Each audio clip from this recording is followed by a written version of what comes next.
Abteilung, halt! Rechts ab! Stell das Zeug weg und komm rein.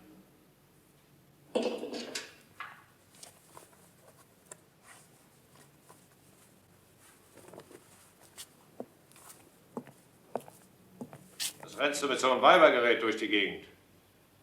Warum bist du nicht draußen, bei den anderen? Am Bahnhof, wo die Verwundeten ausgeladen werden. Werde gehorsamst, Herr Hauptmann. Das hat man mir verboten. Warum? Weil ich versucht habe, mit unserer Truppe an die Front zu fahren. Schon 3-mal. Wie heißt du? Franz Lang. Wie alt? Jetzt bin ich gerade 16. Als ich es das erste Mal versucht habe, war ich 15. Fantastisch. Wie weit bist du gekommen? Das letzte Mal bis an die Front. Na und? Man hat mich verhört und dann wieder zurückgeschickt. Im Feuer warst du nicht? Nein, Hauptmann. Leider nein. Gut. Jetzt hol mir erstmal eine Zigarette.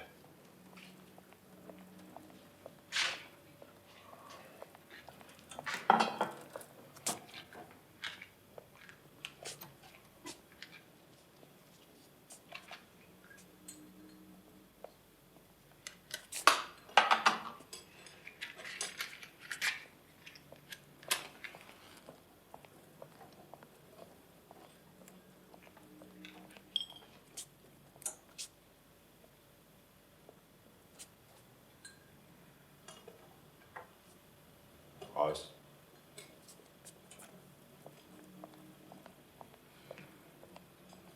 ein.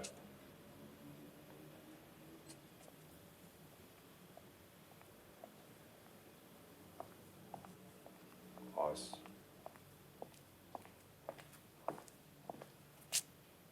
Franz, was machst du hier? Franz verhilft mir gerade zu einer Zigarette. Franz, ich habe dir befohlen, Saal 12 zu reinigen. Und ich habe dir hier zu befehlen. Niemand sonst. Meine gnädigste, Franz wird Saal 12 weder heute noch morgen reinigen. Es sind ja genug andere da. So. Und darf ich fragen, warum, Herr Hauptmann? Weil er von heute an in den Dienst meiner Schützenkompanie eintritt. Herr Hauptmann, ich möchte ein für alle Mal feststellen, dass ich über den Einsatz des Personals zu bestimmen habe. Franz, du kommst sofort mit. Franz, du bleibst. Franz. Du bleibst. Franz. Gestatten, gnädigste, eine Frage. Wann sind gnädigste das letzte Mal gebürstet worden?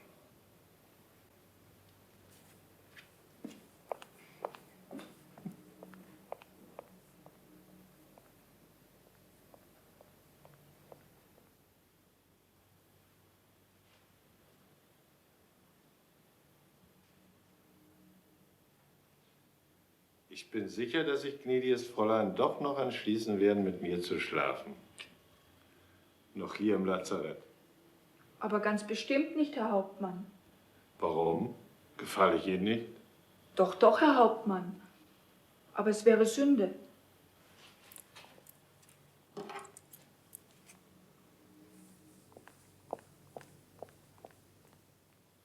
Hast du das gehört, Franz? So jung. Sie hat einen so strammen Körper. Spricht von Sünde. Wie töricht. Hör mal gut zu, mein Junge. Es gibt nur eine Sünde. Nur eine einzige. Und das ist, kein guter Deutscher zu sein und sein Vaterland nicht zu lieben bis in den Tod. Deutschland ist mehr als der Tod. Hans, möchtest du immer noch Soldat werden? Aber ja doch, Herr Hauptmann. Gut. Ich werde eine neue Kompanie aufstellen, wenn diese Kratzer hier verheilt sind. Du meldest dich dann bei mir. Alles Weitere wird sich finden. Jawohl, Herr Hauptmann. Vielen Dank, Herr Hauptmann.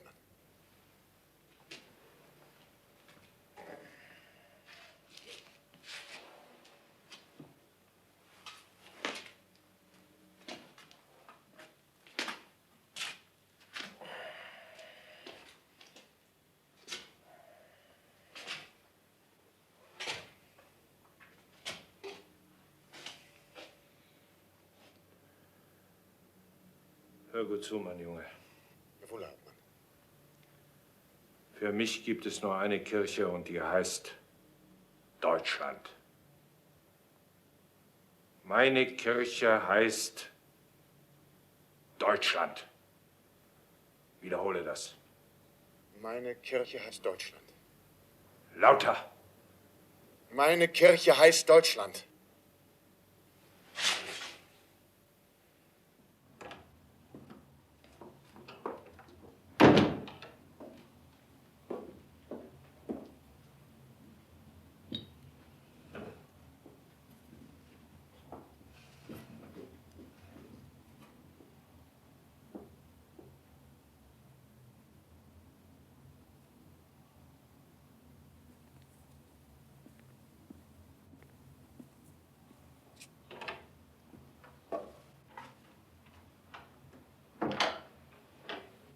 Guten Tag.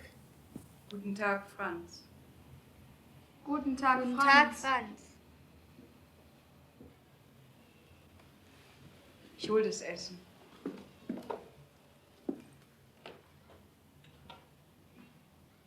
Komm, Jesus, Sei unser Gast und und segne, was du uns bescheret hast. Amen. Amen.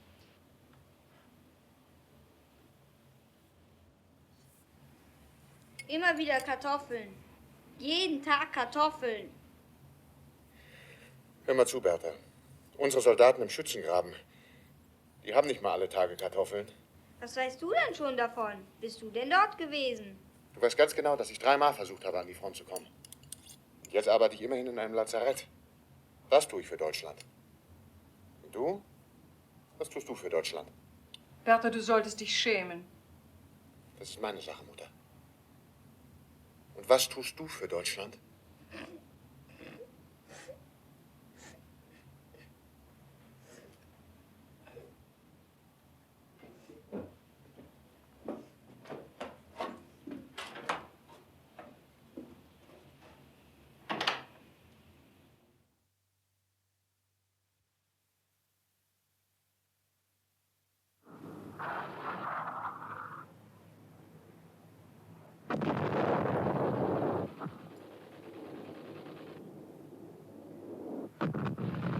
Alles klar, Herr Hauptmann.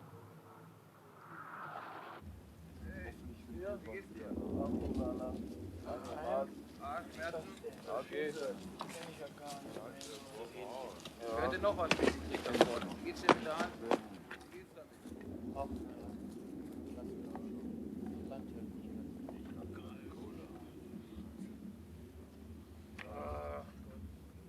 Ein Kopfweder ist alles.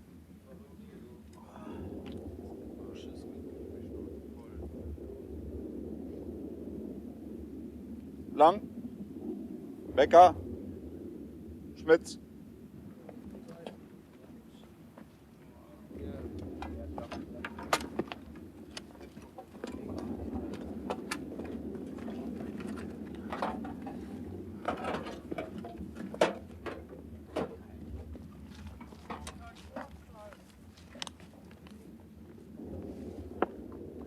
Mach's gut, Franz. Ich werde es versuchen, Hauptmann. Also, bis nachher.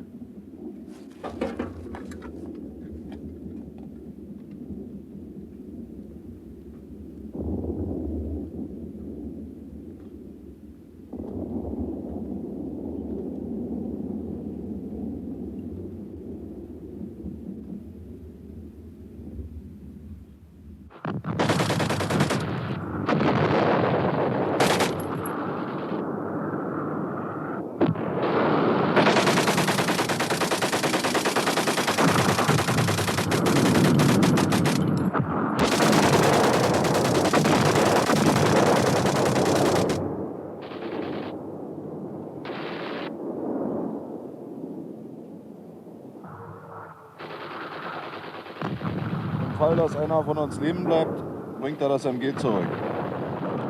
Feuer frei!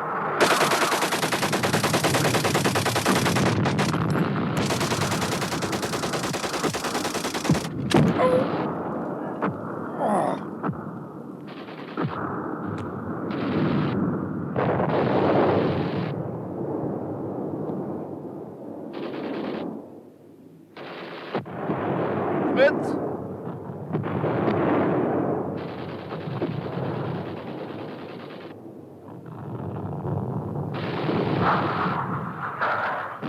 Feuer bereit? Feuer frei!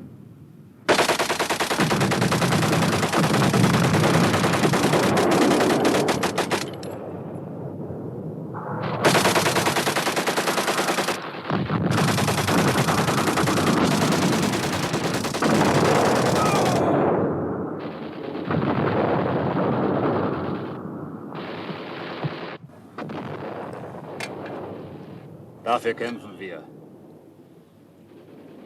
Wir sollten sehen, dass wir nach hinten zurückkommen. Wir haben keinen genauen Befehl.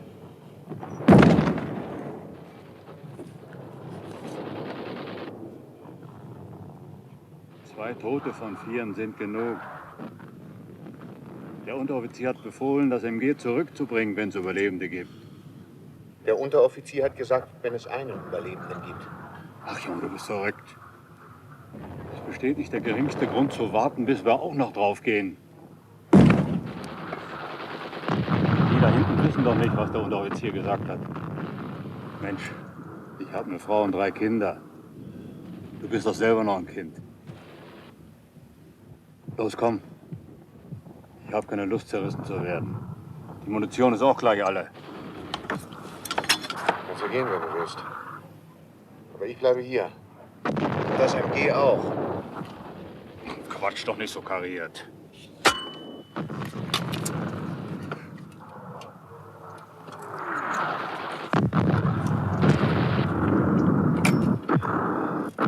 Halt!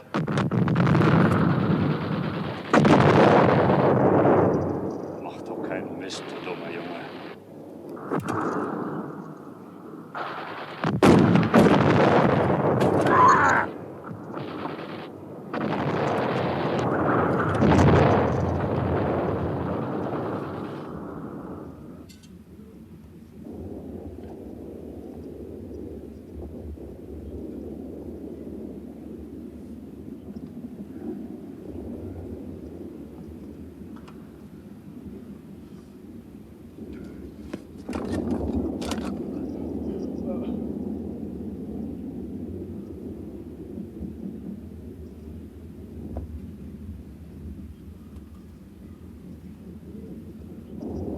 Nur ein Kratzer, mein Junge.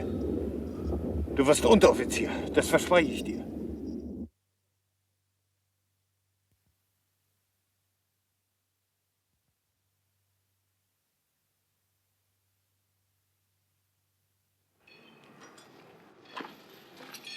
Unteroffizier Franz Lang, arbeite mal schön. Gleichfalls, Schrader.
Dein Haufen wird ja immer größer statt kleiner.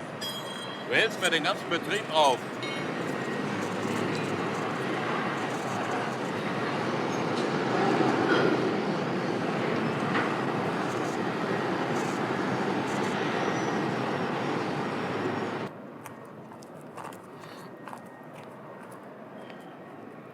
Hör mal zu, Junge.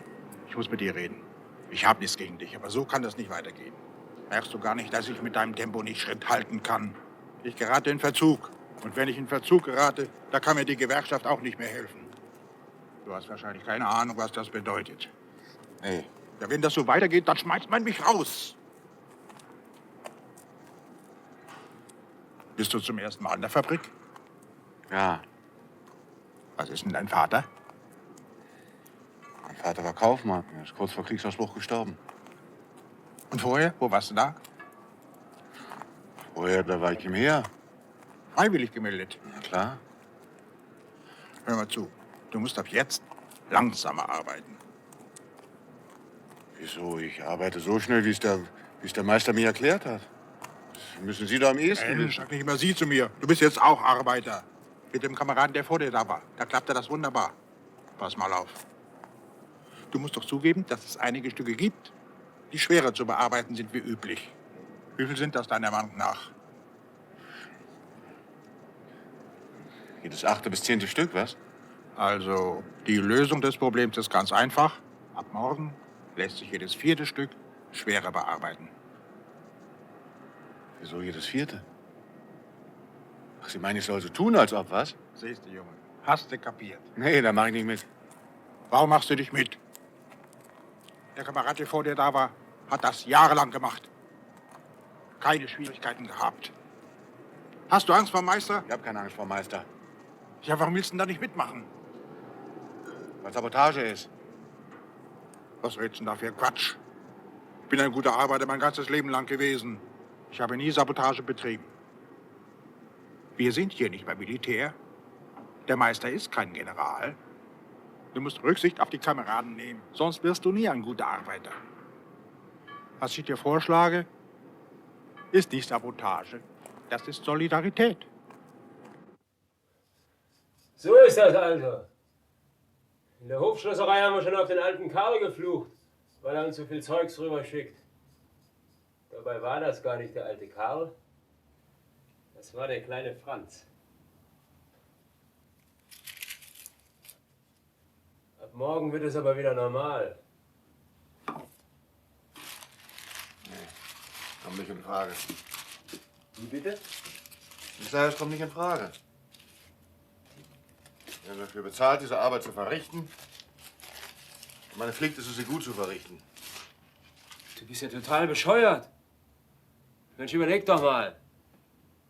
Du machst deine Arbeit vielleicht gut, aber du wirst schlecht dafür bezahlt. Du schuftest dich ab, damit der alte Sack von Fabrikant sich noch einen dickeren Mercedes kaufen kann, als er einen schon hat. Als er einen schon hat. Mann. Und der alte Karl fliegt auf die Straße. Das sind die Folgen von deiner verdammten Pflicht. Ich glaube nicht, dass ich mir darüber den Kopf zerbrechen muss. Für mich ist die Sache klar. Er stellt mir eine Aufgabe. Und meine Pflicht ist es. Deine was? Jawohl, meine verdammte Pflicht ist es, sie gründlich auszuführen. Der alte Karl hat 5 Kinder. 5! Spielt doch in dem Zusammenhang gar keine Rolle. Du Arschloch. Du bist ja geradezu widerlich.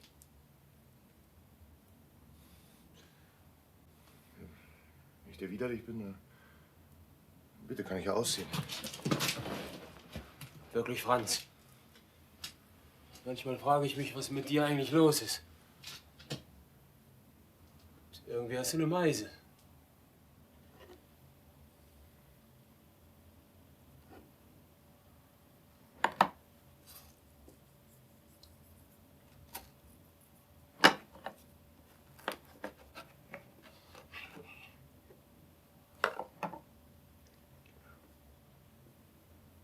Tja, so ist das im Zivilleben. Du steckst im Dreck bis an den Hals und keiner ist da, der dir sagt, wo es wirklich lang geht. Jetzt musst du immer alles selber entscheiden.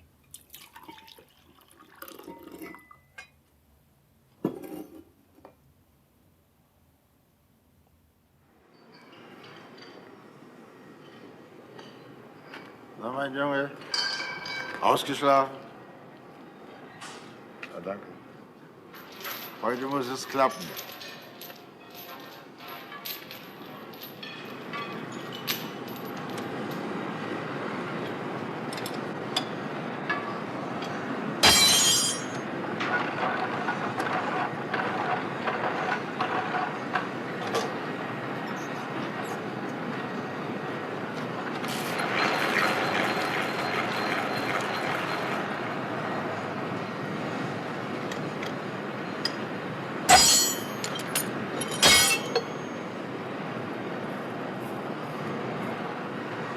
Ich habe dich schon mal schneller arbeiten sehen.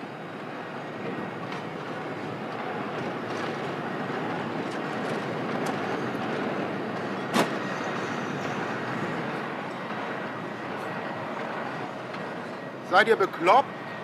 Der Alte hat euch wohl am Reingewinn beteiligt.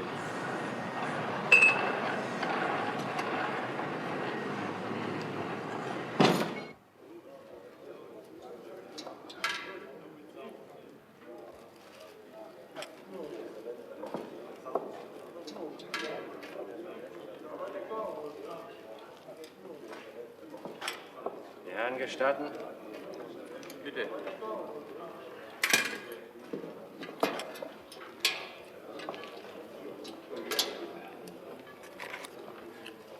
Du bist der Franz. Ja? Ich bin Erich.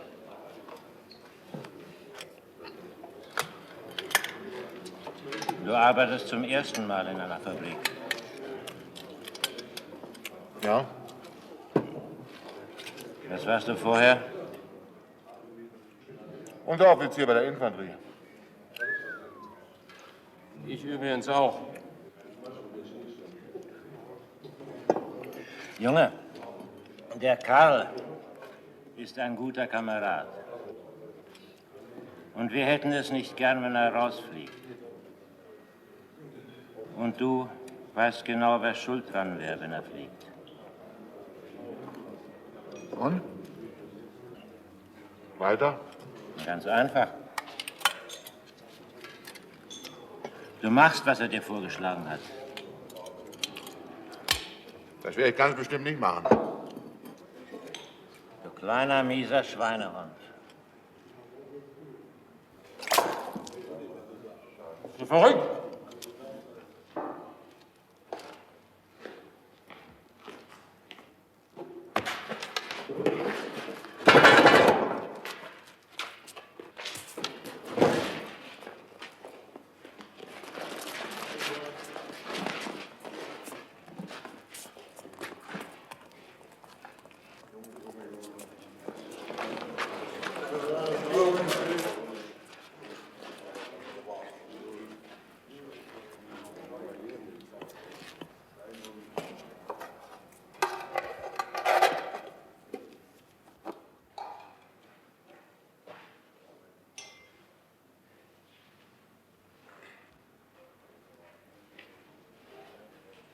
Lass sie doch rausgehen.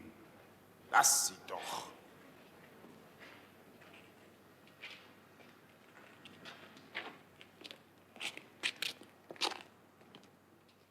Sie sind entlassen. Warum?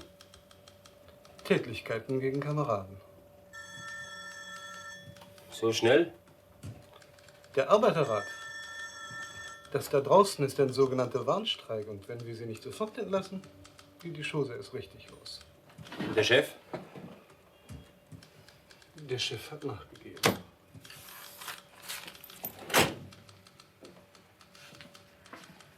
Hier, die Abrechnung. Sie glauben wohl, wir leben noch in den guten alten Zeiten. Und der Erich hat so richtig eins in die Fresse gekriegt? Allerdings. Das geschieht diesem Schweinehund von einem Spartakisten gerade recht. Und noch eins. Nicht immer werden diese roten Herren oben und wir unten sein. Das will ich meinen.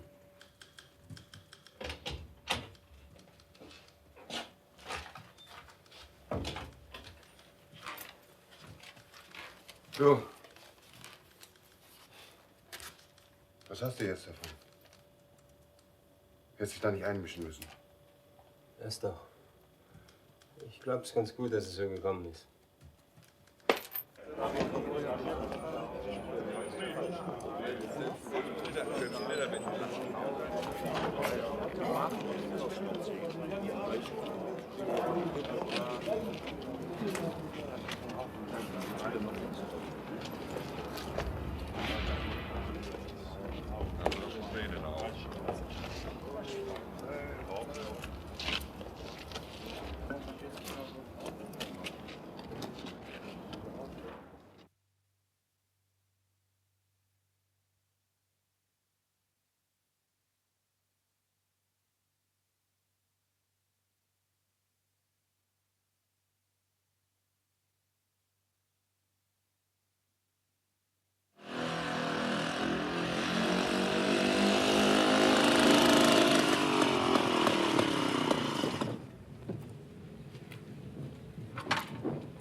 Leutnant.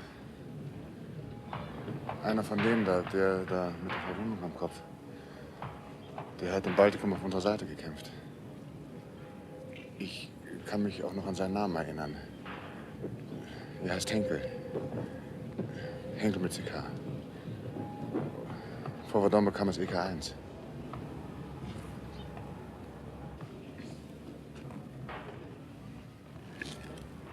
Irregeleitet durch diese gottverfluchte jüdische Propaganda.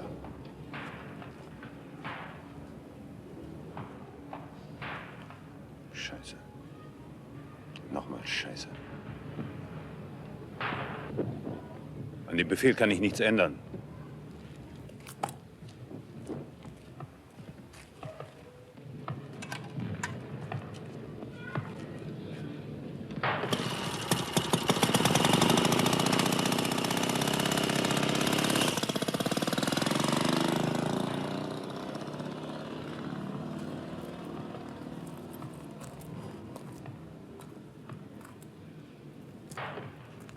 Aufstehen.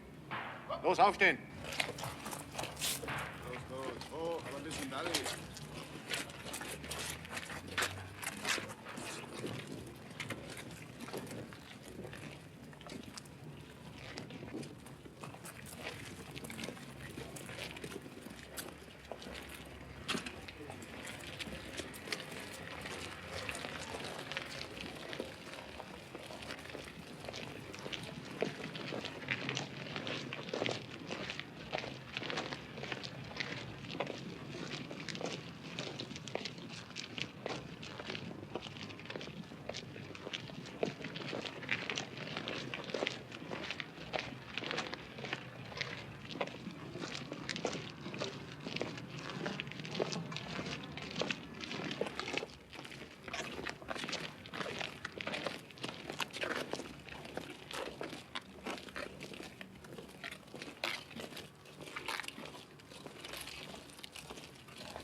Verzeihung, Kamerad.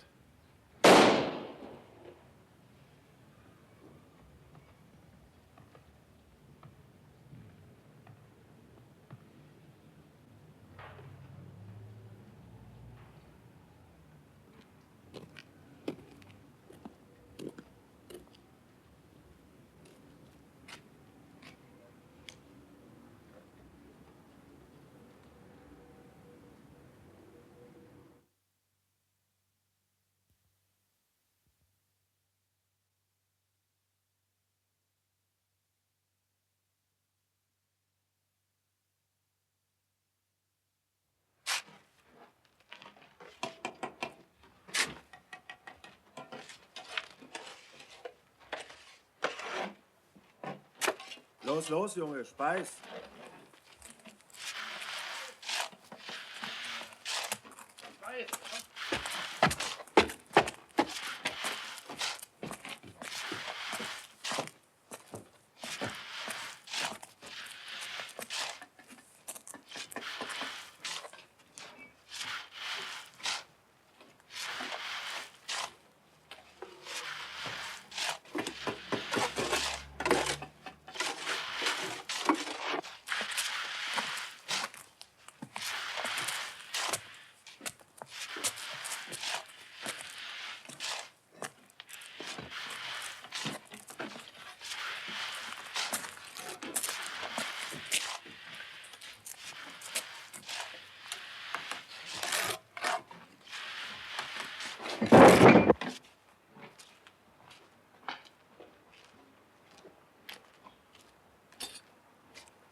Geht wohl nicht, was? Geht schon. 5 Minuten nach 12. Das Schwein hat das schon wieder 5 Minuten gestohlen. Siebert, du musst dem Meister sagen, dass Punkt 12 Uhr Mittag ist. Ja. Der Sack wird seine Uhr rausziehen und sagen, genau 12 Uhr, meine Herren. Weißt du, wie der das macht? Kurz vor 12 stellt er seine Uhr 5 Minuten zurück. Ja, seid ihr satt? Der liebe Gott hätte uns Deutschen keinen Magen geben sollen. Oder einen, der Sand frisst.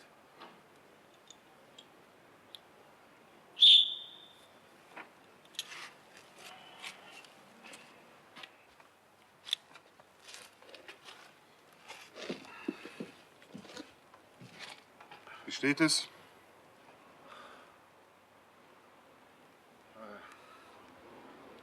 Geht langsam wieder.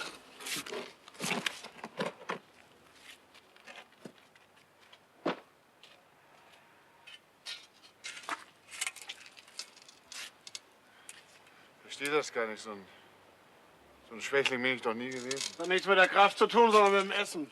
Wie lange warst du denn arbeitslos? Ein paar Monate.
Ich war hier gerade in der Gegend und dachte, schaust du mal rein.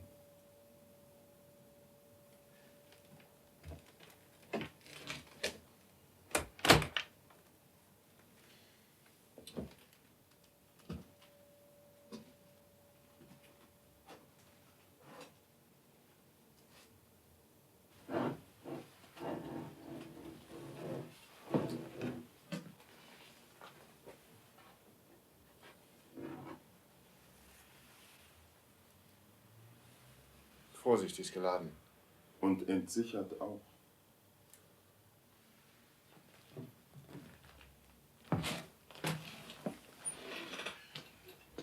Um ehrlich zu sein, ich habe dich aufgesucht, weil ich etwas nicht verstehe. Warum hast du mir gestern deine Schulden auf einen Schlag zurückbezahlt? Ich trage nicht gerne Schulden mit mir herum. Sieh mal eine an. Und jetzt hast du gerade so viel übrig, dass du allenfalls für 2 Tage zu essen hast. Die Woche aber hat 7 Tage. Ist ja wohl meine Sache. Gewiss, mein Herr, das ist deine Sache. Du wolltest dich umbringen.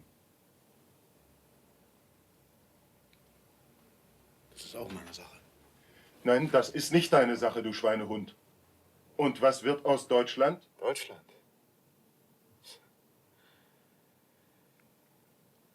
Deutschland ist futsch.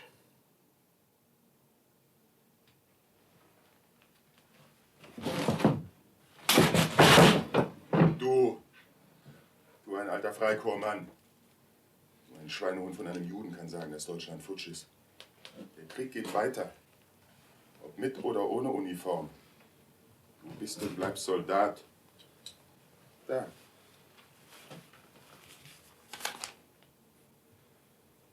Ich bin kein Redner. Da steht es schwarz auf weiß.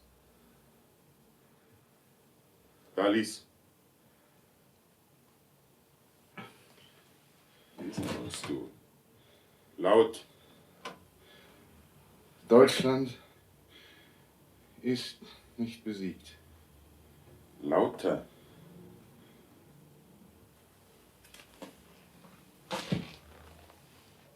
Der Krieg ist noch nicht zu Ende. Er hat nur andere Formen angenommen. Die Armee ist auf ein Nichts reduziert und die Freikorps sind aufgelöst. Aber jeder deutsche Mann mit oder ohne Uniform muss sich als Soldat betrachten. Mehr als je wird an seinen Mut und seine unbeugsame Entschlossenheit appelliert. Wer keinen Anteil am Schicksal des Vaterlandes nimmt, verrät es. Wer sich der Verzweiflung hingibt, desertiert angesichts des Feindes. Die Pflicht jedes deutschen Mannes ist, für das deutsche Volk und das deutsche Blut zu kämpfen. Zu sterben, wo immer er steht.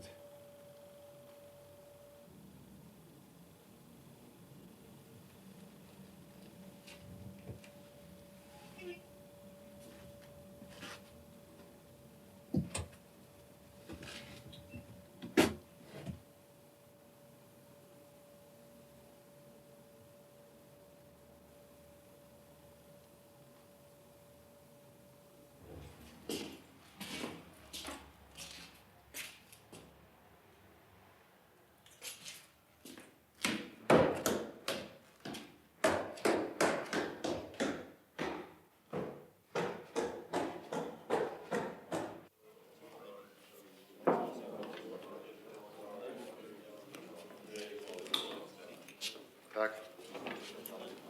Sie wünschen? Ich möchte mich einschreiben lassen. Kommen Sie bitte mit.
Warst du auch noch Soldat?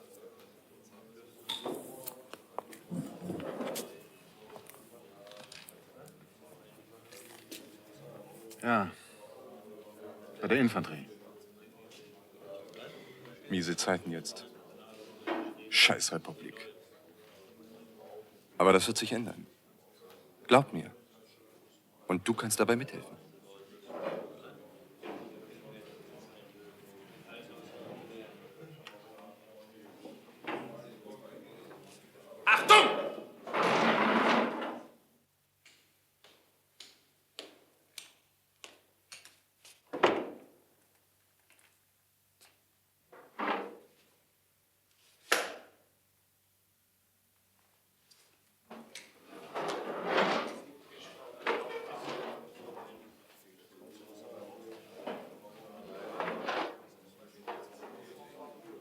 Der Neue, bitte.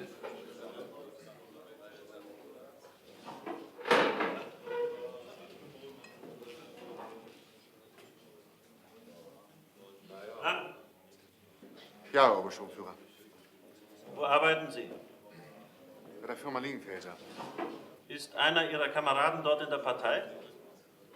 Ja, einer, glaube ich. Ja, wissen Sie oder glauben Sie? Er liest jedenfalls den völkischen Beobachter. Name? Siebert. Hans Siebert.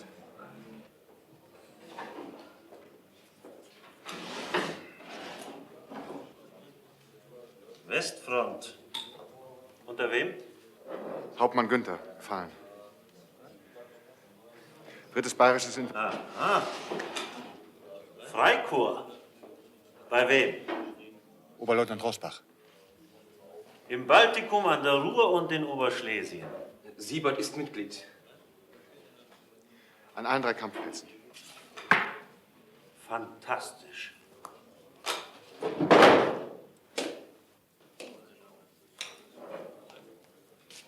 Wir schreiben einen vorläufigen Ausweis aus. Sie sind zunächst SA-Anwärter. Dann, wenn wir es für zweckmäßig halten, leisten Sie den Eid auf den Führer und werden in die SA aufgenommen. Haben Sie kein Geld, sich eine Uniform zu kaufen? Leider nein. Warum nicht? Vor einer Woche war ich noch arbeitslos. Otto? Du gibst ihm die Uniform von Heinrich. Die Uniform wird ihm zu groß sein. Er kann sie kleiner machen. Ein Freikorpsmann hat sich das Recht erworben, die Uniform von Heinrich zu tragen. Augenblicklich hast du Befehl, bei deiner Firma zu bleiben. Gib Otto deine Adresse, er wird dir die Uniform von Heinrich bringen. Ein Freikorpsmann hat sicher eine Waffe. Ja, eine Mauserpistole. Wo hast du sie versteckt? In meinem Strohsack. Strohsäcke stellen für Schupus kein Versteck dar. Otto wird dir zeigen, wie man sie versteckt. Zu Otto kannst du Vertrauen haben. Er hat seinen Revolver so gut versteckt, dass er ihn selber nicht mehr finden kann. Petite Kanaille! Petite Kanaille! Achtung!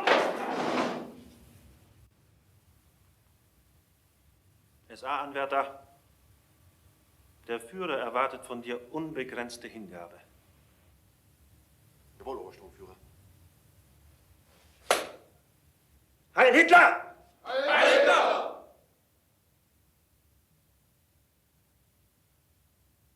Heil Hitler.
Wo ist der Geschäftsführer? Im Schweinestall. Der macht Inventuren. Kannst du ihm mal sagen, Werner ist da? Geh doch selber rein. Du, das möchte ich nicht. Er ist sicher nicht allein. Sei so nett und hol ihn, bitte. Was hat denn Rosbach wieder für militärische Geheimnisse? Das Freikorps Rosbach ist regierungsamtlich verboten. Ja, ja, auf dem Papier.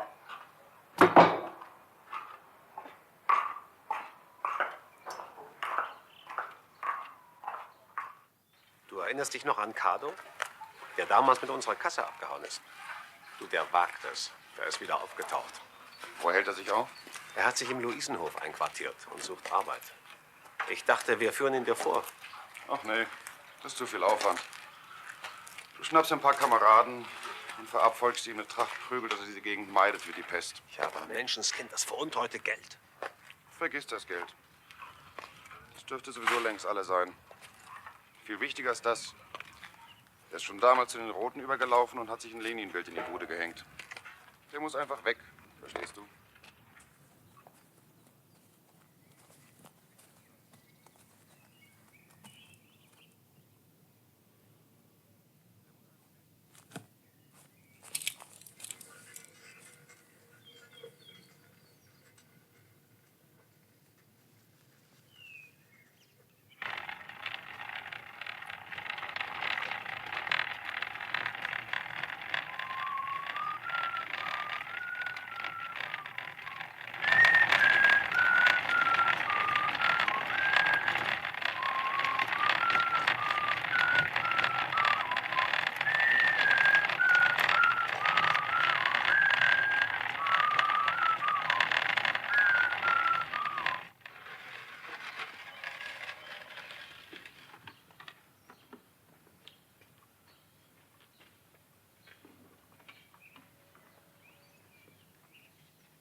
Hey, Carlo!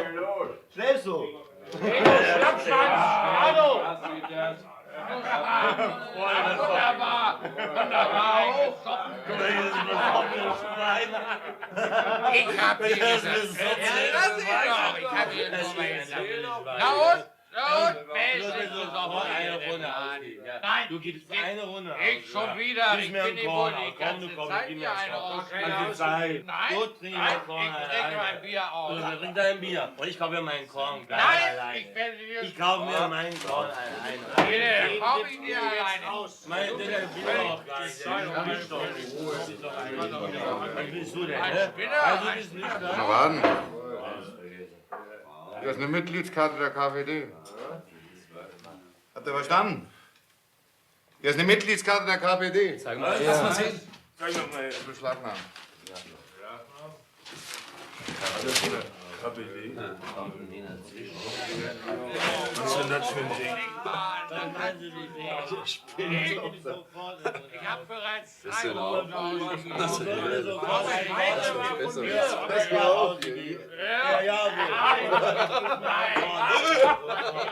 Gut, dann kaufe ich das Korn alleine. Auf ins Waldlokal zu den beiden Trainerinnen. Auf, was ist denn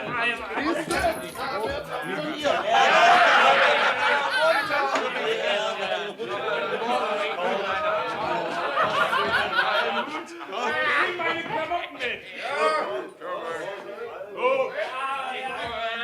Was? Jetzt ab und los! Los!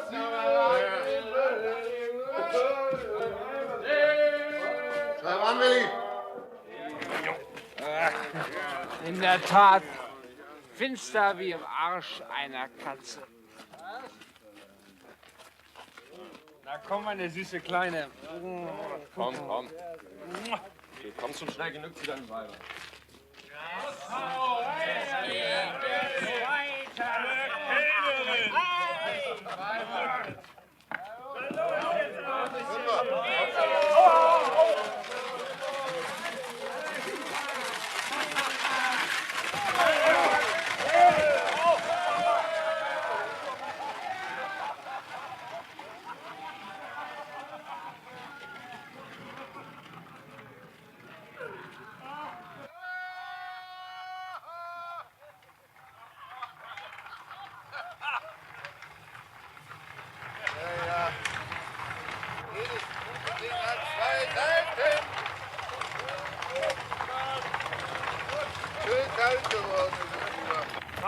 Jungs! Fahrt schneller! Sonst kommen wir noch zu spät.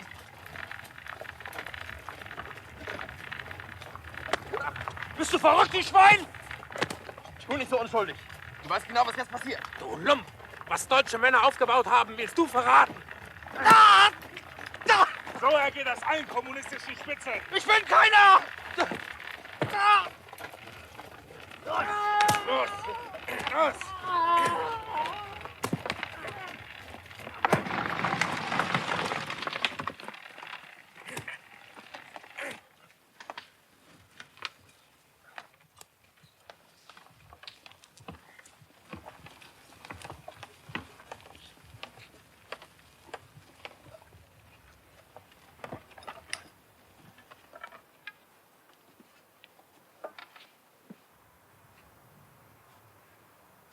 Er atmet noch. Ich schneid dem Kommunistenschwein die Kehle durch. Lass das, Wiemeyer.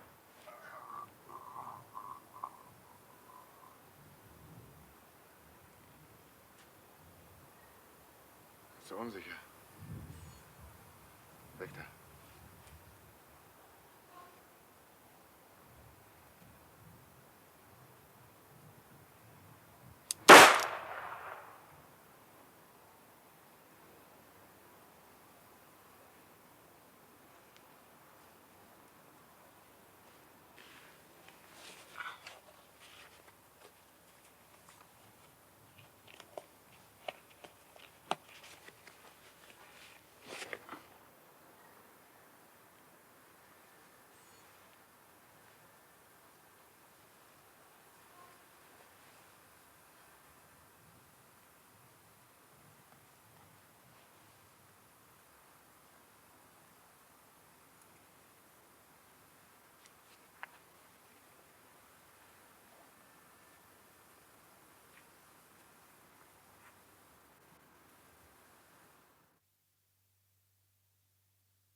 Wieder fertig? Mensch, du brichst ja alle Rekorde. Hau ab mit der Sauerei. Blödmann.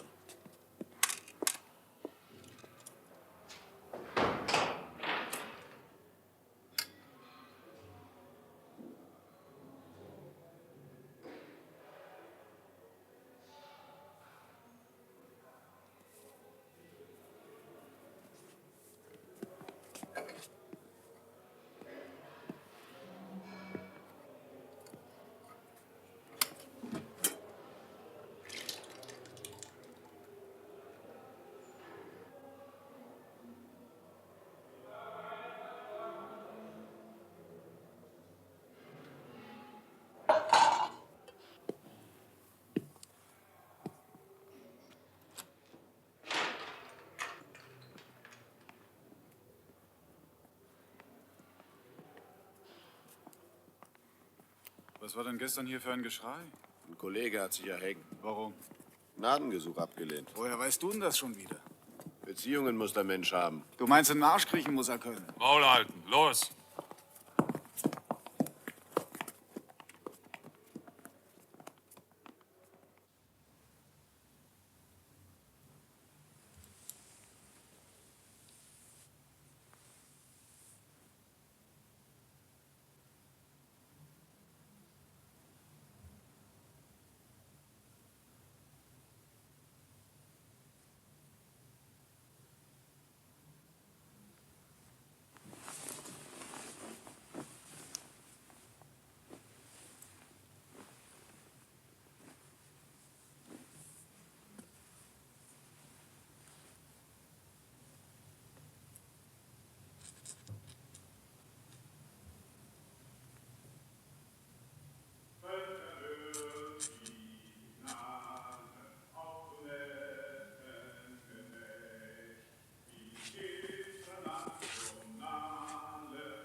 ein! Im Feld habe ich mir ein Magenleiden zugezogen. Der Doktor sagt, ich müsste Kalbfleisch essen. Meine Mutter ist auch krank. Wir haben beide zusammen im Monat 60 Mark Unterstützung. Davon gehen allein 24 Mark für die Miete ab. Scheiß Leben. Hätte man zu Kriegsbeginn und während des Krieges einmal 12.000 oder 15.000 dieser hebräischen Volksverderber so unter Giftgas gehalten. Hebräischen Volksverderber so unter Giftgas gehalten. Wie Hunderttausende unserer allerbesten deutschen Arbeiter aus allen Schichten und Berufen es im Felde erdulden mussten, dann wäre das Millionenopfer der Front nicht vergeblich gewesen.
Punkt 1 Uhr in meinem Büro.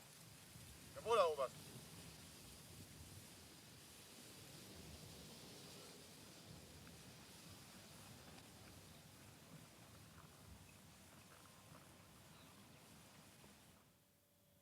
Ich habe da einen kleinen Hof in Marienthal.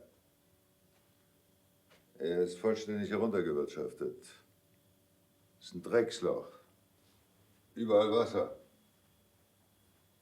Die Baulichkeiten sind im traurigen Zustand, die Wiesen auch. Man muss alles erneuern. Die Flussgräben wieder instand setzen. Verstanden? Jawohl, Herr Oberst. Ich habe an dich gedacht. Die Bedingungen sind die folgenden. Ich stelle dir 2 Mann und du versuchst alles zu erneuern. Du hältst den gleichen Lohn wie jetzt. Wenn es dir gelingt, ziehst du hin und ich stelle ein paar Pferde ein. Gleichzeitig gebe ich dir eine Zuchtsau, ein paar Hühner und Saatgut, ist ein Stück Feld dabei. Alles, was du herauswirtschaftest, gehört dir. Auch die Jagd gehört dir. Aber vergiss nicht, dass du von dem Augenblick an, wo du einziehst, keinen Pfennig erhältst. Verstanden? Jawohl, Herr Oberst. Keinen einzigen Pfennig.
Alte wartet schon auf dich in seinem Büro.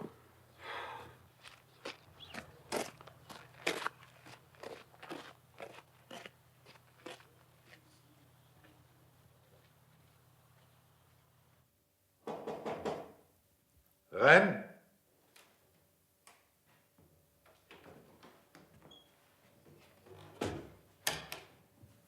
Guten Tag, Herr Oberst. Setz dich.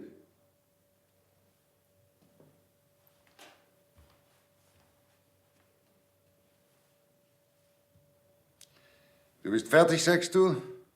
Das Haus ist fertig? Du kannst einziehen? Jawohl, Oberst. Da bin ich aber amramsig. Du bist nicht fertig. Es bleibt dir noch etwas zu tun. Was denn, Herr Oberst? Heiraten. Oh, Oberst, ich will gar nicht heiraten. Was, du willst nicht heiraten? Du willst Pächter sein, nicht heiraten?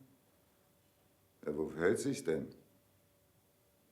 Du bist doch nicht etwa einer von diesen... Du bist doch nicht etwa krank? Nein, Herr Oberst. Na, Gott sei Dank. Und warum willst du nicht heiraten?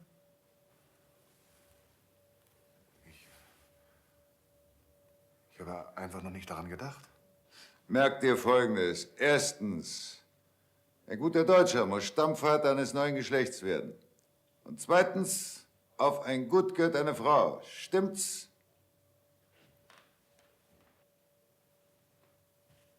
Stimmt's? Jawohl, Herr Oberst. Mach dir mal keine Sorgen. Ich habe alles schon in die Wege geleitet. Ich habe dir die Else ausgesucht. Ist das die Tochter vom alten Wilhelm? Kennst du hier eine andere Else? Aber die wird doch gar nichts von mir wissen wollen. Natürlich wird sie. Ihr seid alle beide gute Deutsche und werdet gute Deutsche zeugen. Darauf kommt es an. Es gibt schon genug von diesen Polacken hier in der Gegend.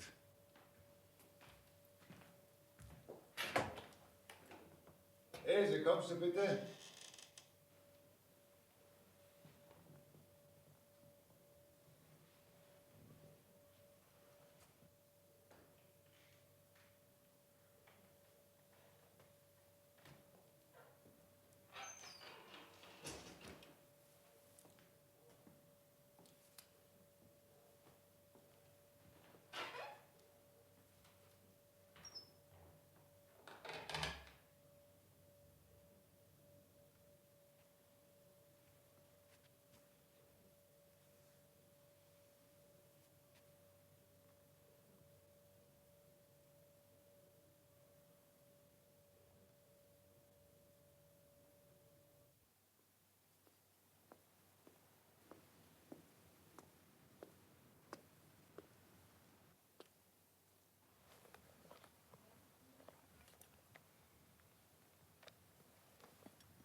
Da bist du endlich. Na komm schon.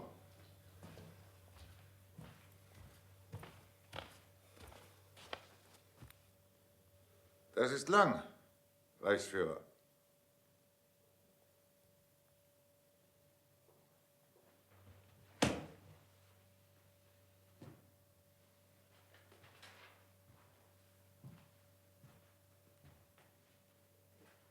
Sie sind Parteimitglied seit 22? Jawohl. Sie haben an der Hinrichtung Kados teilgenommen? Jawohl. Sie haben 5 Jahre im Zuchthaus Brandenburg zugebracht? Ja. Im Krieg waren Sie an der Westfront? Ja. Zuletzt als Unteroffizier? Ja. Sie sind Waise? Ja. Sie haben 2 verheiratete Schwestern? Ich wusste nicht, dass meine Schwestern verheiratet sind. Die Partei ist gut unterrichtet. Ich freue mich, Ihnen mitteilen zu können, dass Ihre Schwestern verheiratet sind. Wie ich höre, sind Sie ein guter Reiter. Ich habe schon als Kind reiten gelernt. Ausgezeichnet. Dann erteile ich Ihnen den Auftrag, in dieser Gegend innerhalb unseres Bauernbundes eine Reiterabteilung zu organisieren, die gegebenenfalls von der SS übernommen werden kann. Das Wichtigste ist, dass Sie größten Wert auf die moralische Schulung der Männer legen. Die müssen begreifen, dass ein SS-Mann bereit sein muss, seine eigene Mutter hinzurichten, wenn ihm der Befehl dazu gegeben wird. Aber setzen wir uns doch erst einmal.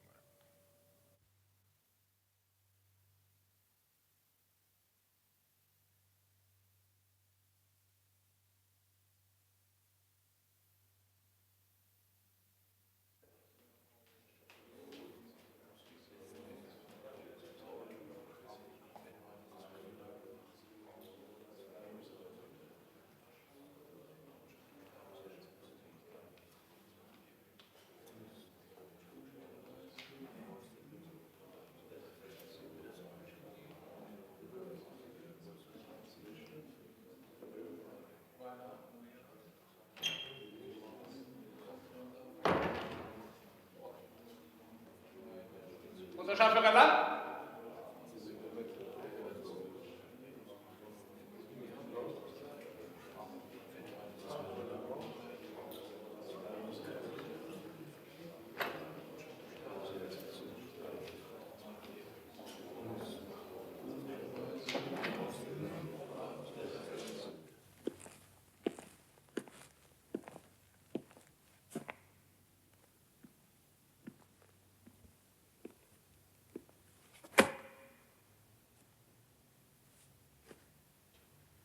Unterscharführer Lang, Sie haben an der Hinrichtung Kados teilgenommen? Jawohl, Reichsführer. Sie haben 5 Jahre im Zuchthaus Brandenburg zugebracht?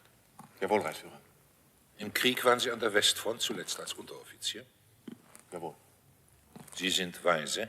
Ja. Und ich habe Ihnen alle diese Fragen schon einmal gestellt? Jawohl, Reichsführer. Und Sie wissen auch wo? Ja. Und Sie denken, dass ich mich nicht mehr daran erinnere? Jawohl, Reichsführer. Das ist Unrecht. Ein Soldat darf an seinem Führer nie zweifeln. Das wird nie wieder vorkommen. Nein, Reichsführer. Dann wollen wir nicht mehr davon sprechen.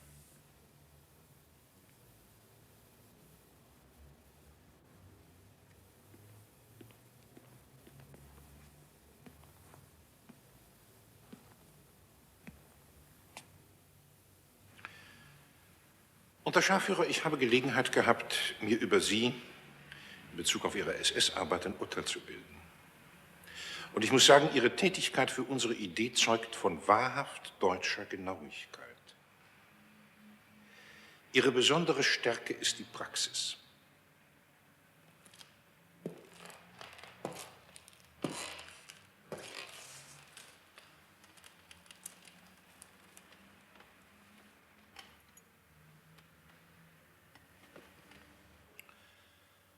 Ich freue mich, Ihnen sagen zu können, dass Ihre Kenntnis des Gefängnislebens für die SS von Nutzen sein kann. Die Partei ist dabei, in verschiedenen Teilen Deutschlands Konzentrationslager einzurichten, die den Zweck haben, Verbrecher durch Arbeit zu bessern. In diese Lager werden wir in gleicher Weise die Feinde des nationalsozialistischen Staates einschließen müssen, um sie vor der Empörung ihrer Mitbürger zu schützen. Und auch hier wird der Zweck vor allem ein erzieherischer sein. Ich habe mir gedacht, Ihnen zuerst einmal einen Posten in der Verwaltung des Konzentrationslagers Dachau anzuvertrauen. Ihre Familie wird Sie begleiten. Ein echt deutsches Familienleben scheint mir eine unschätzbare Grundlage der moralischen Festigkeit für jeden SS-Mann zu sein, der in einem KZ einen Posten einnimmt.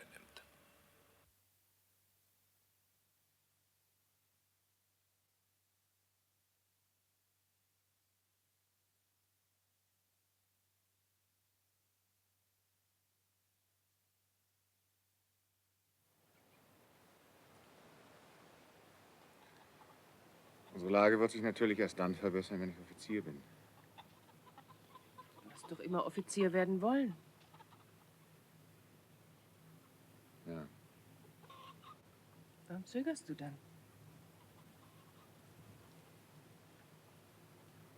Das gefällt mir nicht recht. Warum? Ein Gefängnis ist immer ein Gefängnis. Sogar für den Aufseher. Da musst du eben ablehnen. Aber wird dir das der Reichsführer nicht übel nehmen? Nein. Er hat mir die Wahl gelassen.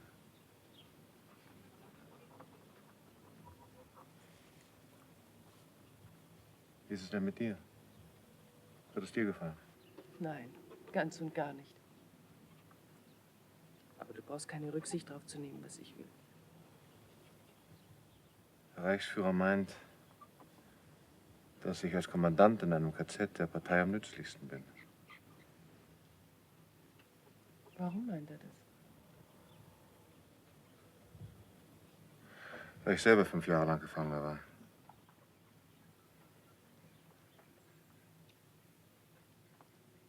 Hier bist du auch nützlich. Und es ist eine Arbeit, die du gern machst. Darauf kommt es nicht an. Wenn ich der Partei in einem KZ am nützlichsten bin, dann muss ich mich damit abfinden. Aber vielleicht bist du hier nützlicher. Der Reichsführer denkt nicht so.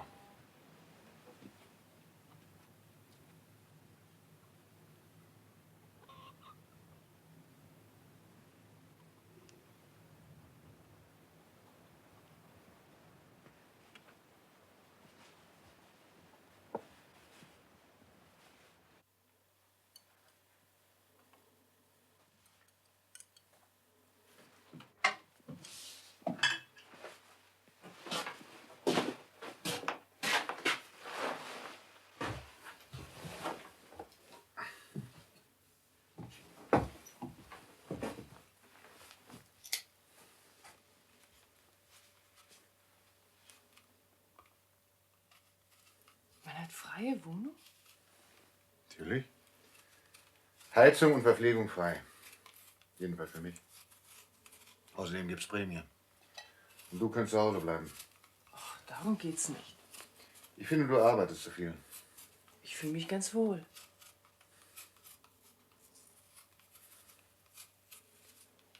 Werden in einem KZ Häftlinge misshandelt? Gottes Willen, wie kommst du denn da drauf? Im nationalsozialistischen Staat sind solche Sachen unmöglich. KZs haben einen rein erzieherischen Zweck.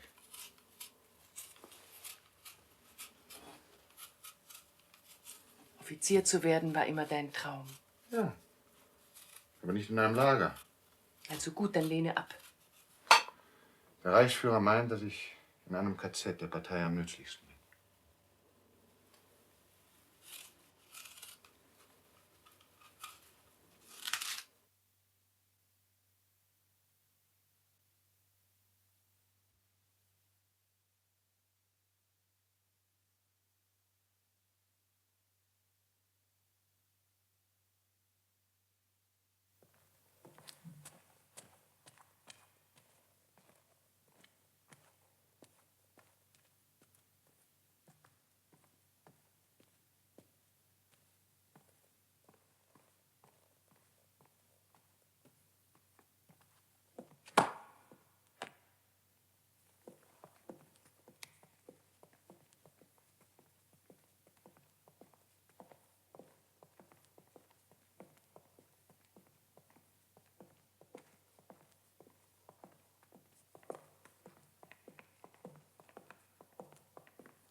Sturmbannführer, ich freue mich, Ihnen sagen zu können, dass der Inspekteur der Lager, Gruppenführer Görz, mir einen ausgezeichneten Bericht über Ihre Tätigkeit als Lagerkommandant von Auschwitz vorgelegt hat.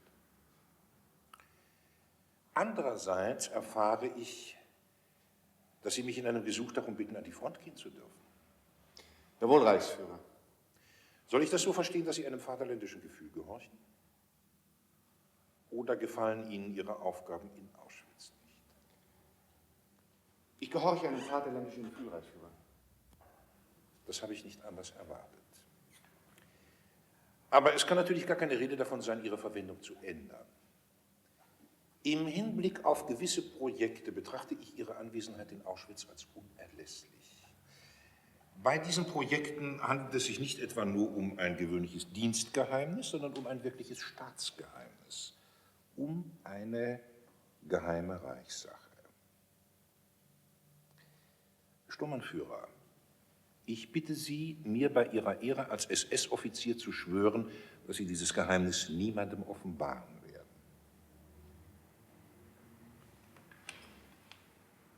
Ich schwöre es bei meiner Ehre als SS-Offizier.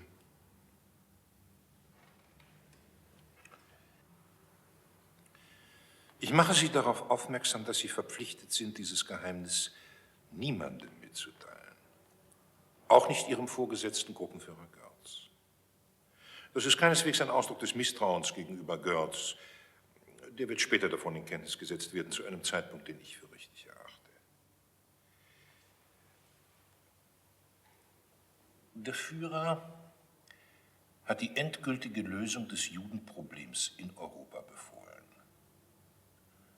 Und Sie sind dazu ausersehen, diese Aufgabe durchzuführen. Das scheint Sie zu überraschen.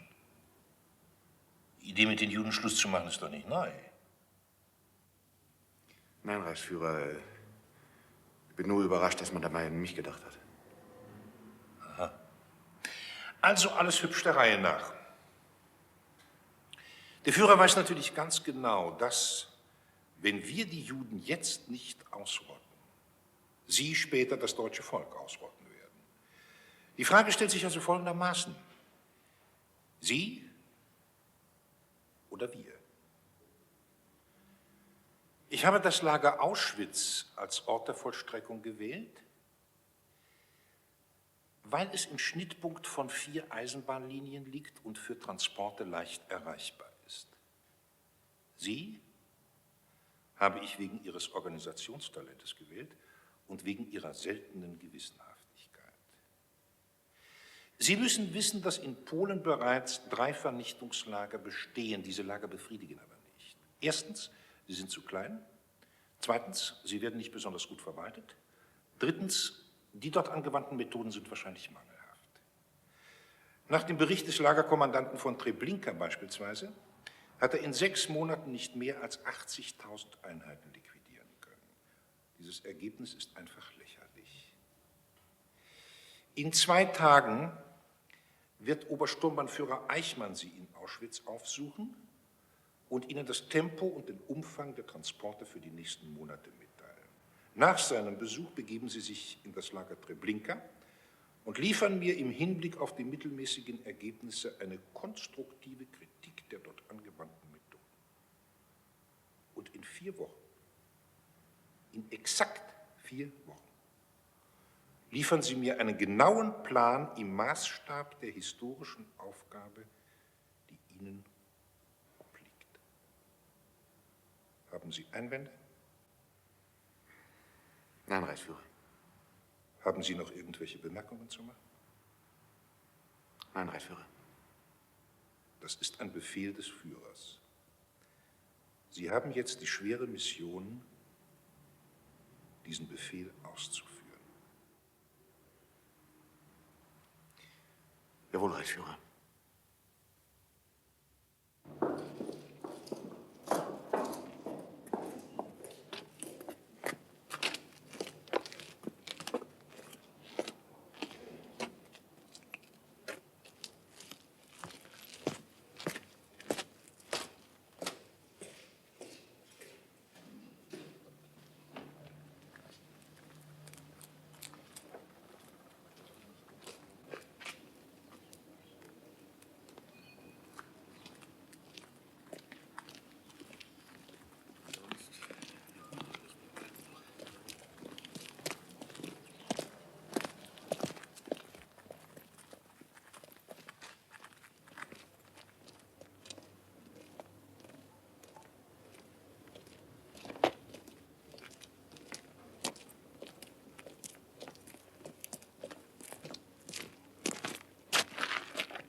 Ihre Erfindung? Den Spruch hatten wir schon in Dachau.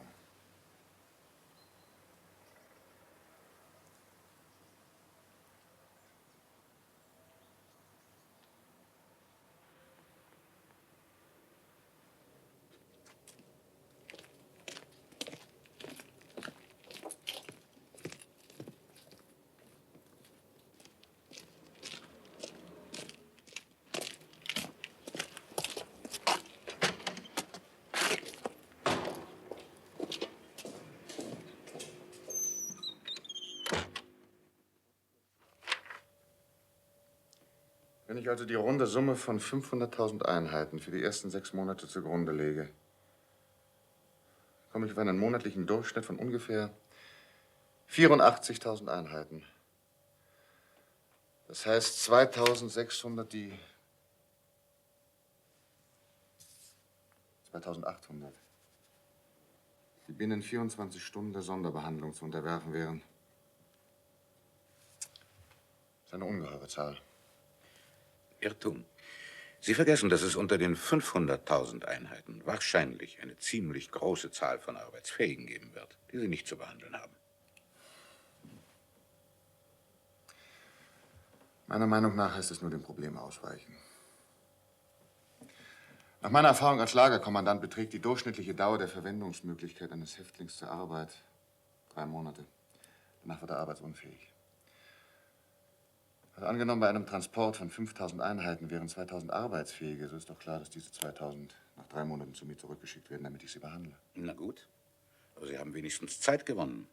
Und solange Ihre Einrichtung noch nicht auf der Höhe ist, wird dieser Aufschub Ihnen zweifellos sehr zustatten kommen. Sie müssen nämlich darüber hinaus noch wissen, dass nach den ersten 6 Monaten die Transporte beträchtlich gesteigert werden. Aber das ist schlechterdings unmöglich. Mein lieber Sturmbannführer, Napoleon hat gesagt, unmöglich ist ein Wort, das es in der französischen Sprache nicht gibt. Und seitdem wir an der Macht sind, versuchen wir der Welt zu beweisen, dass es kein deutsches Wort ist. Bitte, Obersturmbannführer. Ja? Ich wollte nur sagen, dass es technisch unmöglich ist. Erlauben Sie, aber die technische Seite der Sache ist allein Ihre Aufgabe. Zu meinem Ressort gehören nur die Zahlen. Meine Aufgabe ist eine rein statistische.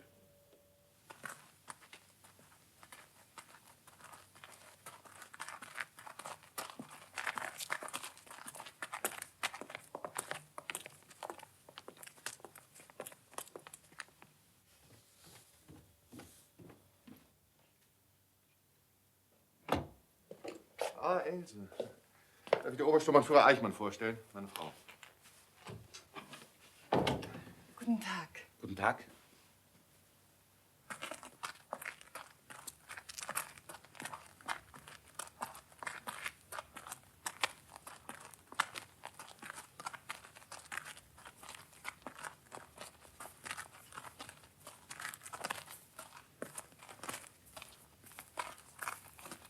Häftling 4678 mit Häftling 9107 auf dem Weg ins Revier. Fragen Sie ihn, wo er die Verletzung her hat. Was ist mit dir passiert? Er ist von der Treppe runtergefallen.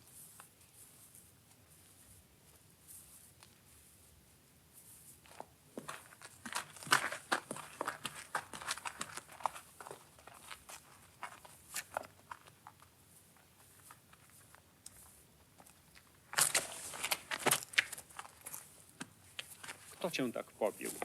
Mój Boże.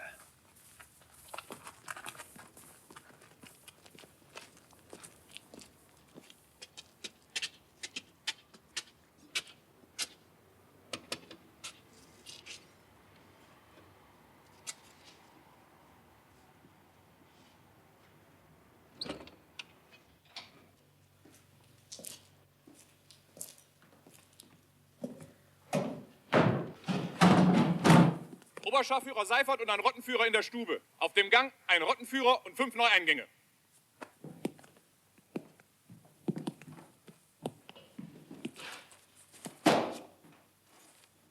Korzenjowski Adam hat während der Arbeit Äpfel gestohlen. Czarnewski Bruno hat im Umschlag seiner Hose einen Bleistiftstummel versteckt. Iwakczyk Ladislaus hat am Arbeitsplatz geraucht. Jemanczek Jerzy versuchte, einen Brief illegal zu befördern. Jankowski Adam hat seine Goldblombe herausgenommen, um sie gegen Brot zu tauschen. Alle Häftlinge vorerst 8 Tage Dunkelzelle und Essensentzug.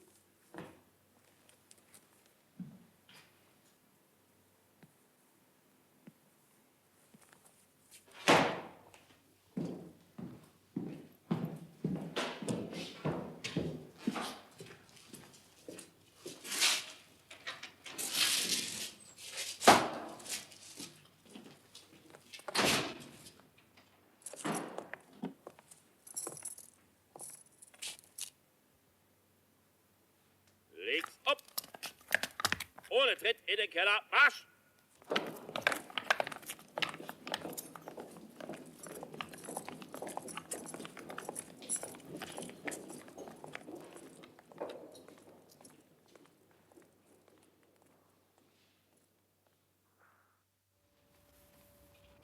Ich weiß, dass es eine Heidenarbeit macht, jeden Tag so viele Vasen zu versorgen.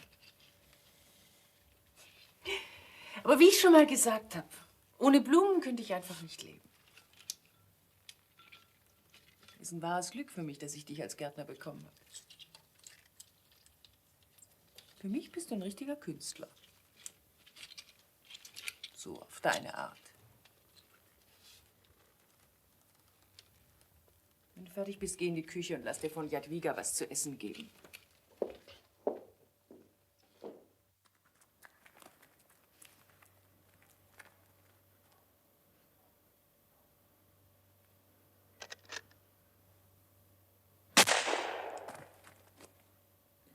Bosko.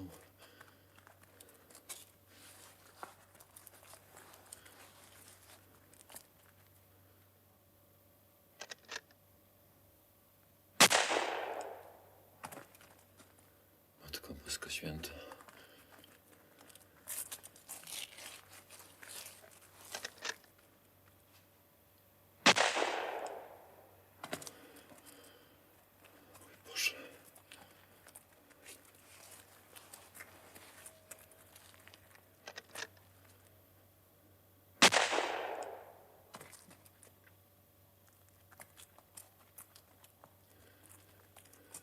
Było nas 21.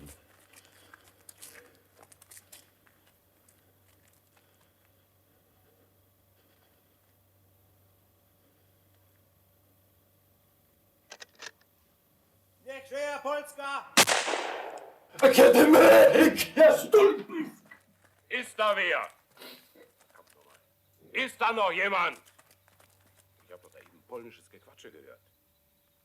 Ich habe nichts gehört. Ach, lass doch. Pass doch lieber da auf.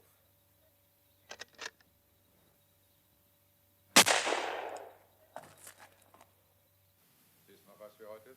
Nee, ist gut, Vater.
Das ist hier Abschnitt C. Abschnitt C ist da linke Hand. Genau bei dem Turm links bis zur Schule. Ja. Also dieser Abschnitt ist neu und in einem sehr guten Zustand. Aber auch noch ausbaufähig. Abschnitt C und D, von hier aus gesehen, sind auch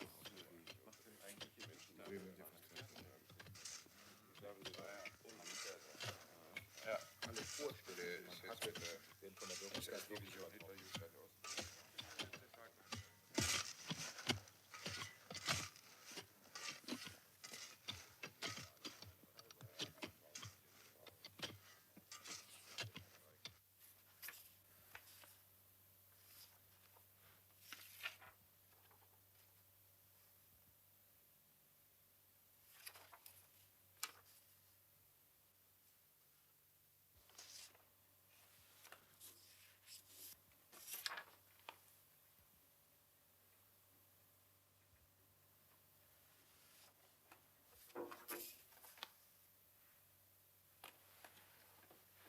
Ja?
Vati! Ja! Vati, guck mal. Ich bin ein Verbrecher und die Brigitte ist eine Jüdin. Vati, Vati! Brigitte, bitte geht auf euer Zimmer.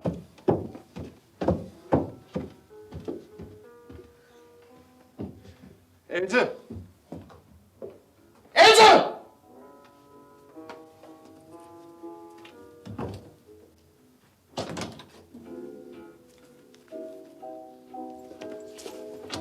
Sag mal, seid ihr denn total übergeschnallt? Was soll denn dieser verdammte Unsinn mit den Abzeichen? Ach, Franz, die Kinder haben halt der Schneiderin tagelang in den Ohren gelegen. Ich weiß nicht, warum du dich da so drüber aufregst. Die Schneiderin. Die macht natürlich alles das, was die Kinder wollen. Von dir allerdings hätte ich etwas mehr Verstand erwartet als von dieser Polacke mit ihrer übertriebenen Affenliebe zu den Kindern. Die Abzeichen werden abgetrennt. Auf der Stelle!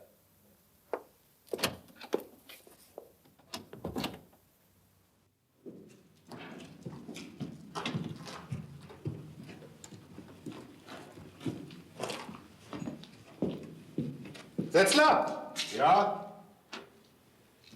Was ist denn das hier für ein Zeug? Das sind die Reste von dem Gift, die uns ganz zu Anfang eine Firma nach Auschwitz geliefert hat. Wir haben damals in den alten Kasernen das Ungeziefer damit vernichtet. Wissen Sie noch, wie es funktioniert? Keine Ahnung. Kommen Sie, Setzler, schnell.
Alles mal herhören. Sie befinden sich jetzt innerhalb des Lagers. Hier herrscht Ruhe, Ordnung und vor allem Sauberkeit. In dem Gebäude, vor dem Sie jetzt stehen, ist ein Raum mit Duschen. Sie betreten zunächst den Auskleideraum und anschließend den Duschraum. Im Auskleideraum finden Sie auch Handtücher und Seife. Hier legen Sie alle Ihre Kleider ab, aber bitte so, dass Sie diese nachher auch leicht wiederfinden. Verhalten Sie sich diszipliniert und befolgen Sie die Anordnungen unserer SS-Männer, die Sie hineinbegleiten werden. Nach dem Duschen erhält jeder von Ihnen einen halben Liter Kaffee. Gehen Sie jetzt bitte hinein.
Das ist eine harte Aufgabe, eine gnadenlose Aufgabe, aber wir müssen sie erfüllen.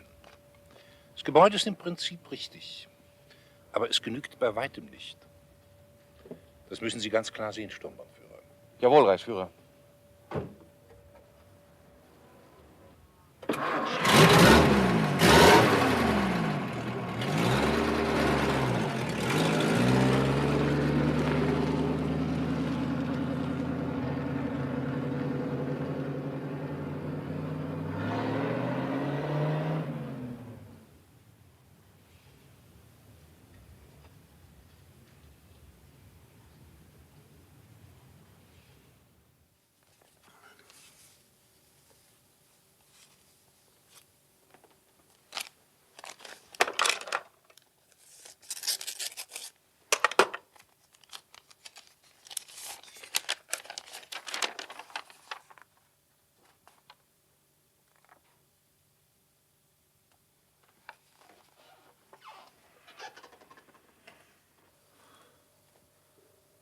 Mitteilung des Chefs der Amtsgruppe D hat der Reichsführer SS im Verfolg seines letzten Besuchs im Konzentrationslager Auschwitz den Lagerkommandanten SS Sturmbannführer Franz Lang mit sofortiger Wirkung zum Obersturmbannführer befördert.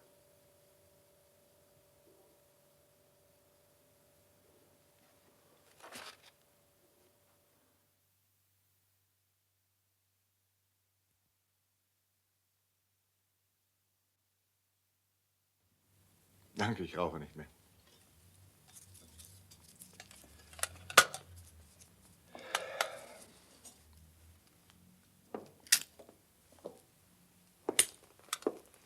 Wenn Sie sich noch einen Augenblick gedulden wollen, Sturmbannführer, das Essen ist gleich soweit. Und wie finden Sie Auschwitz, gnädige Frau? Ja, natürlich. Dieser unangenehme Geruch und all das. Aber Sie können sicher sein, wir haben in Kulmhof dieselben kleinen Unannehmlichkeiten. Sie haben ein bemerkenswert hübsches Haus, gnädige Frau. Danke. Sie haben auch ein Lager unter sich, Sturmbannführer? Ja, aber bei weitem kein so großes. Ich habe auch keine ständigen Häftlinge wie Ihr Gatte. Meines sind alles Zugvögel.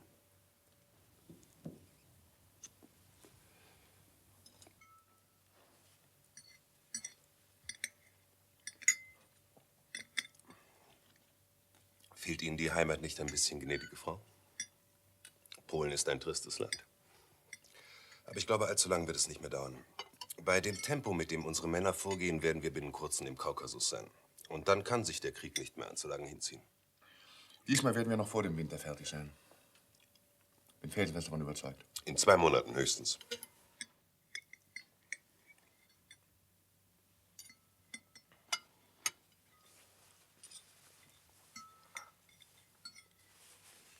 Und Sie, Obersturmbannführer, was werden Sie nach dem Krieg machen? Es wird nicht immer Lager geben, wollen wir hoffen. Tja. Ich werde vom Reich einen guten Ostraum erbitten. Mein Mann war Pächter bei Oberstbaron von Jeseritz. Wir haben etwas Land bebaut und Pferde gezüchtet. Ach, wirklich? Ackerbau und Pferdezucht. Sie haben mehr als einen Pfeil im Köcher, sehr gut. Das Reich wird Kolonisten brauchen, wenn die Slawen verschwunden sein werden. Wie war doch neulich der Ausspruch des Reichsführers? Der deutsche Musterpionier des Ostraums. Wenn ich mich nicht irre, hat er es sogar speziell von Ihnen gesagt, Obersturmbannführer. Hat er das wirklich von meinem Mann gesagt? Ich bin sogar ganz sicher, wenn ich jetzt darüber nachdenke. Und der Reichsführer urteilt gerecht. Ach, ich freue mich so für Franz. Er ist immer so gewissenhaft. Er arbeitet so viel. Zu viel. Ja, manchmal wird es wirklich ein bisschen viel.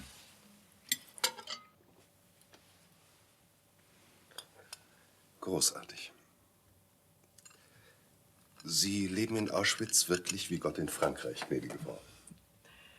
Ich bekomme den Kaffee von Hauptsturmführer Hegemann. Er wird ihm immer aus Frankreich geschickt.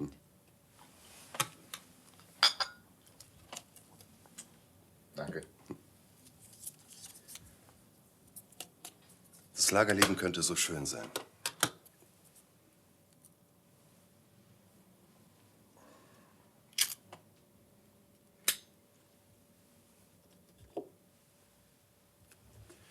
Wenn nur nicht diese ganze Hässlichkeit wäre. Das Schlimmste am Lager ist für mich die Hässlichkeit. Und das wurde mir heute Morgen wieder ganz besonders deutlich, Obersturmbannführer, als Sie mir die Sonderaktion gezeigt haben. Alle diese Juden. Entschuldigen Sie, wenn ich Sie kurz mal unterbrechen darf. Else, bitte sei doch so gut und hol uns den französischen Cognac. Ist ganz besonders gut zum Kaffee.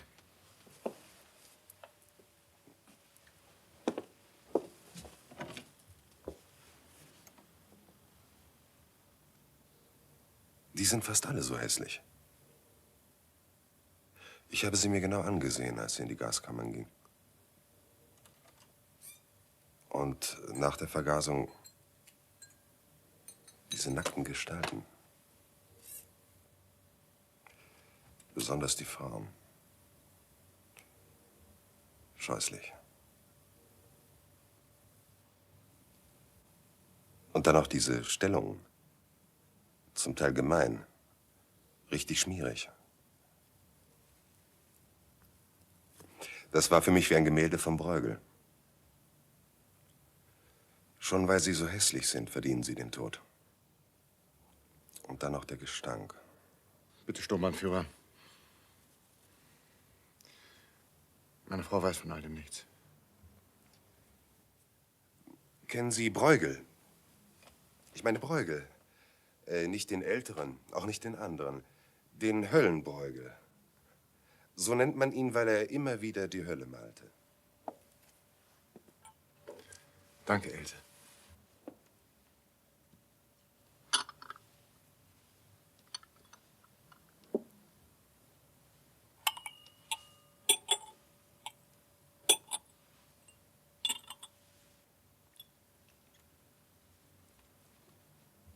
Sieh an, sieh an.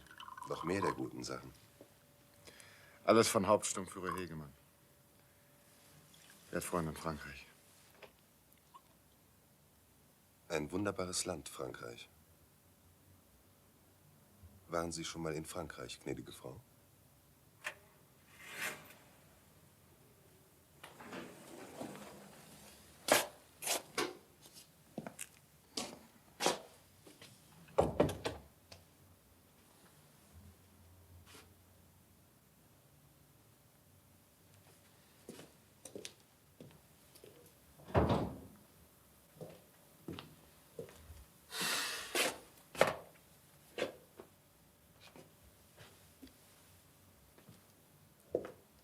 Franz? So ist es also. Das machst du also.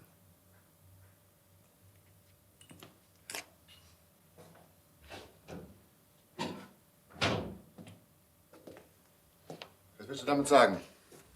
Und dieser entsetzliche Geruch. Die Schornsteine, ich begreife das jetzt erst Natürlich alles. verbrennen wir die Toten. Man hat schon immer Leichen verbrannt. Das ist doch nichts Neues. Eine Frage der Hygiene, besonders bei Epidemien. Du lügst ja. Du schickst sie ins Gas. Ich lüge? Wie kannst du es wagen? Männer, Kinder, Frauen. Ja, was? Ich weiß gar nicht, wovon du redest. Du machst das.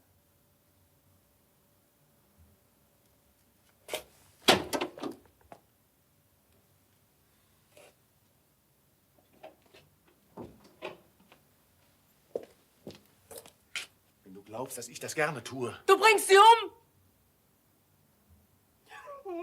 Oh Gott. Ilse, um Gottes Willen leise.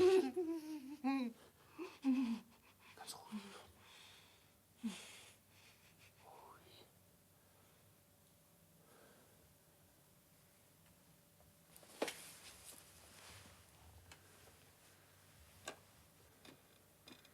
Frau Müller ist ausgegangen. Und die Kinder? Die schlafen längst.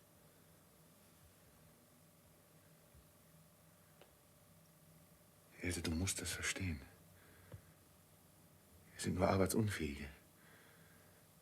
Es gibt nicht genug Nahrungsmittel für alle. Glaub mir, es ist für Sie viel besser, wenn wir auf diese Weise mit Ihnen verfahren, als Sie verhungern zu lassen. Das hast du dir ausgedacht. Aber ich doch nicht. Ich bin daran unbeteiligt. Das ist ein Befehl.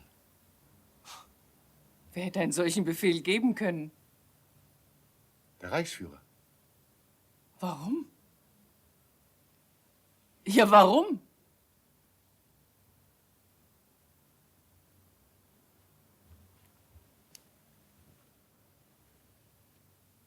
Die Juden sind unsere schlimmsten Feinde, das weißt du doch. Wenn wir sie jetzt nicht liquidieren, werden sie später das ganze deutsche Volk ausrotten. Aber das ist doch unsinnig. Wie können die uns ausrotten, wo wir doch den Krieg gewinnen?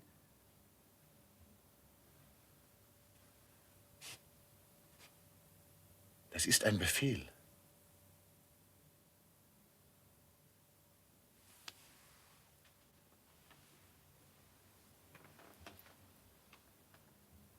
Du hättest um einen anderen Auftrag bitten sollen.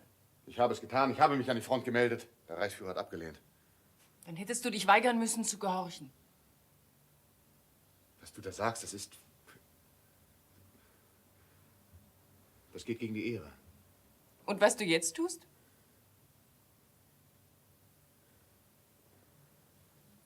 Ein Soldat hat zu gehorchen. Außerdem, was hätte es geändert? Man hätte mich degradiert und erschossen. Und? Was wäre dann aus dir und den Kindern geworden? Ach, das ist doch völlig egal. Wenn ich mich geweigert hätte, dann hätte man irgendeinen anderen an meine Stelle getan. Aber du wenigstens hättest es nicht getan. Ilse. Das ist ein Befehl.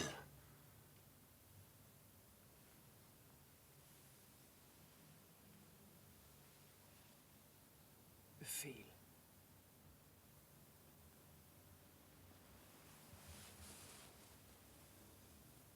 hast kein Recht, mich so zu behandeln. Alles, was ich im Lager tue, das tue ich. Jawohl, das tue ich auf Befehl. Ich bin nicht dafür verantwortlich. Du kannst sagen, was du willst. Du. Du bist es, der das macht.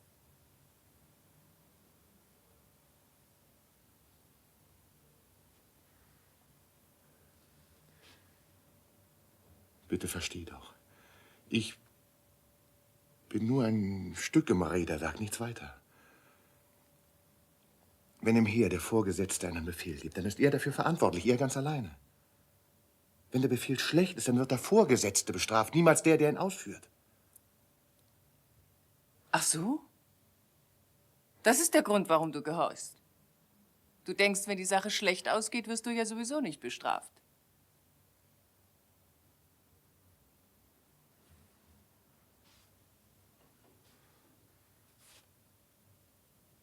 Daran habe ich wirklich nie gedacht.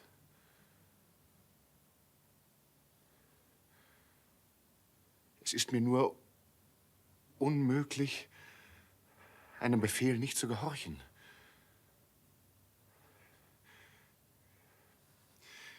Es ist mir physisch unmöglich. Also, wenn man dir befehlen würde, deinen Sohn Franz umzubringen, würdest du es tun? Das ist doch Wahnsinn. Einen solchen Befehl würde man mir niemals geben. Aber warum denn nicht? Man hat dir befohlen, kleine jüdische Kinder umzubringen. Warum nicht deine? Warum nicht unseren Franz? Das ist Wahnsinn. Einen solchen Befehl würde der Reichsführer mir niemals geben.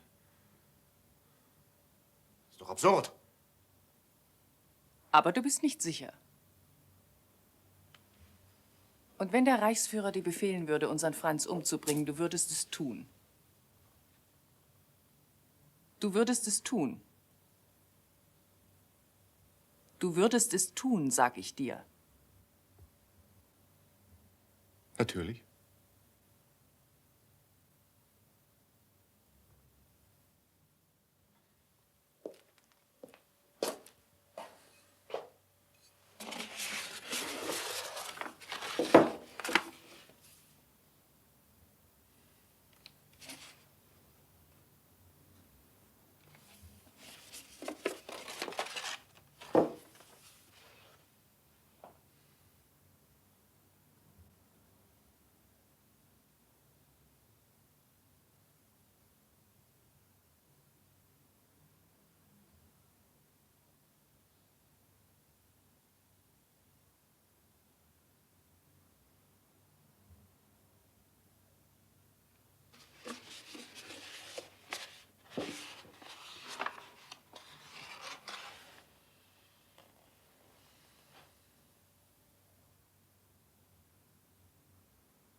Else?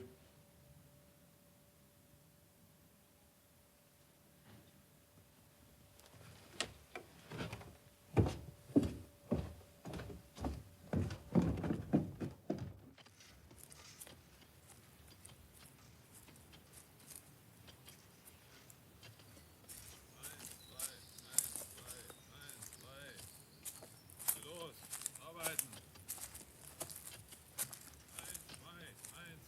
Arbeiten, ran. 1, 2, ja los, ihr 1, 2, ja vorn, Hunde. Wollt ihr was tun? Na los. Los, gepennt wird hier nicht, du faule Schwein, du Dämliches. Schneller, ihr faulen Hunde. 1, 2, 1, 2. Arbeiten, schneller. Na, mach mal. Na, hopp, hier. Los, weiter, was denn? Auch du. Ich reiche gleich einen Arsch auf. Wir sollen arbeiten und nicht rumstehen. Ja und? Was ist mit? Ich schlag euch das Genick ein. Pass auf, wenn du nicht weitermachst. Na los, ihr faulen Schweine. Na, hopp, hier, mach. Na los, du Stinkstiebel. Ran jetzt. Schneller, schneller, schneller. Sonst hau ich noch was aufs Kreuz. Du da drüben. Und du auch. Na los, arbeiten. Na los, los, los, los, los.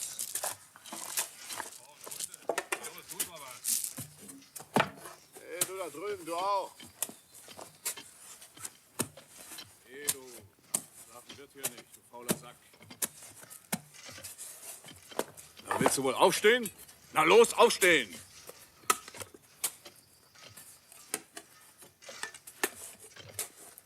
Los, Mensch. Was ist denn? Was ist denn?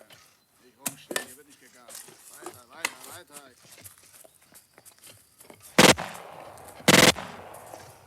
Kommen Sie, Setzler. Wir kriegen ja die Meldung über den Fall.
Das Krematorium II wurde unter Einsatz aller verfügbaren Kräfte trotz unsagbarer Schwierigkeiten und Frostwetter bei Tag- und Nachtbetrieb bis auf bauliche Kleinigkeiten fertiggestellt. Die Öfen wurden im Beisein des Herrn Oberingenieur Prüfer der ausführenden Firma Topf und Söhne Erfurt angefeuert und funktionierten tadellos. Die Eisenbetondecke des Leichenkellers konnte infolge Frosteinwirkungen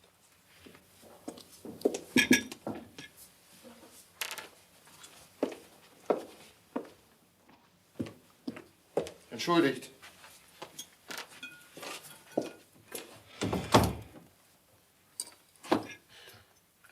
Ist das die neue? Nach dem Essen, bitte.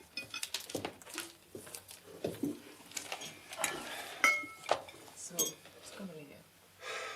Gute Mahlzeit.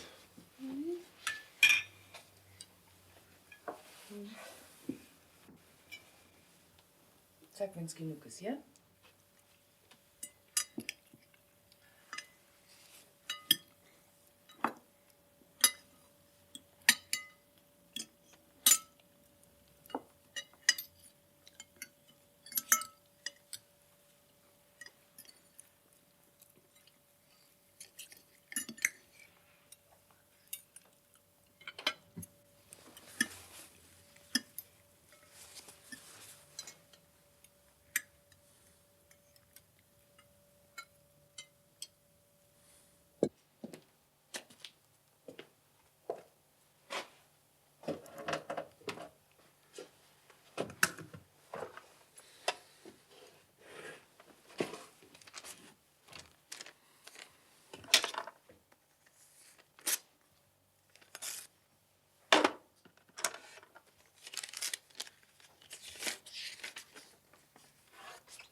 Hier der Kommandant, Hauptscharführer Moll, bitte.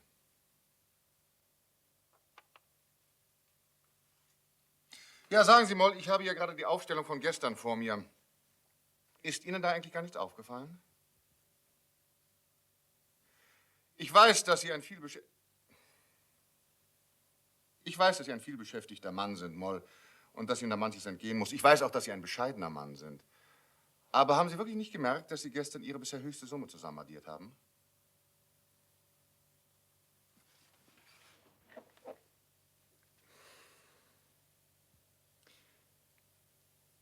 Sie können sich darauf verlassen, Moll. Falls ich mich geirrt haben sollte, was so gut wie ausgeschlossen ist, werde ich Sie auf der Stelle unterrichten.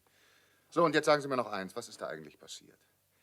Wie ist diese doch immer als unmöglich bezeichnete Leistung zustande gekommen?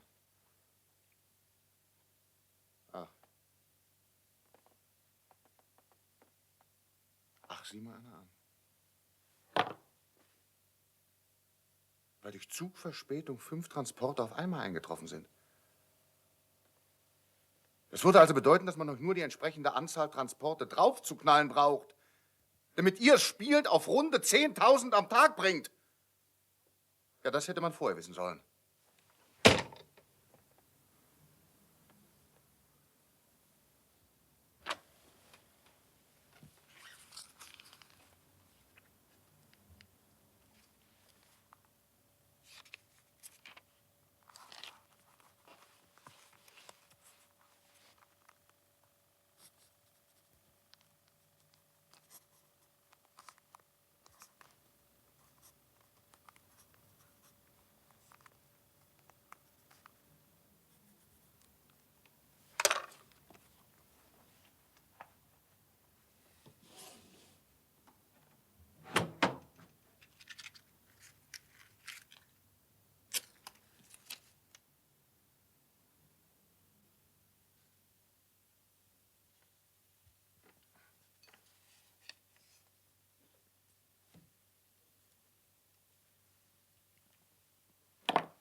Franz Lang ist genau mit unserem Jahrhundert geboren worden und er symbolisiert in der Tat ziemlich genau, was ein halbes Jahrhundert deutscher Geschichte an Gewalttätigkeit und Fanatismus enthält.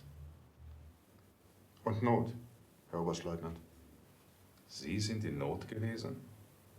Ja, ziemlich. Das ist keine Entschuldigung. Wie viele andere waren auch in Not. Ich habe keine Entschuldigung nötig. Ich habe nur gehorcht. Wie erklären Sie, dass Sie dazu haben kommen können? Man hat mich wegen meines Organisationstalents ausgewählt. Sie haben meine Frage nicht verstanden. Sind Sie immer noch so überzeugt, dass es nötig war, die Juden auszurotten? Nein, ich bin nicht mehr so überzeugt davon. Und warum nicht? Weil der Reichsführer Selbstmord begangen hat.